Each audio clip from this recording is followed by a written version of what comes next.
girl Renee, and remember I told you I made my homemade spaghetti sauce? Well, this is it. Woohoo! I put it in a jar, and now I made my spaghetti.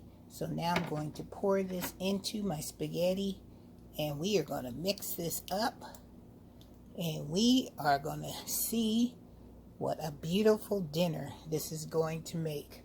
I'm so excited about tasting this sauce on some spaghetti. So let's mix it up and see how it looks.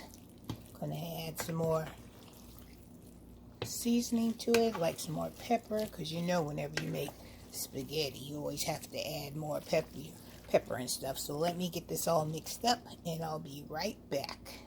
So what it looks like, I'm gonna go in close so you guys can see all that beautiful sauce that I made. I got some Cajun sausage in there with my homemade spaghetti sauce, and it looks fabulous. I'm so excited to share this spaghetti sauce with you guys. Look at it. Looks all nice and creamy. Love it. Love it, love it, love it.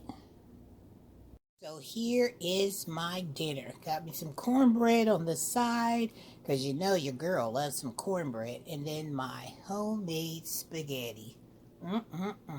I cannot wait to taste this and enjoy it. And I know I'm going to be making more so I can put it in my stockpile.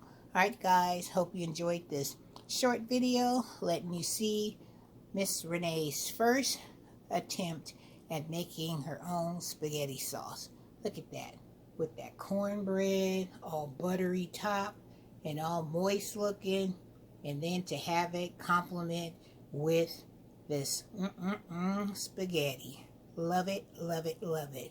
Alright guys, have a wonderful day, have a blessed day, and don't forget that Miss Renee is always sending you blessings every single day.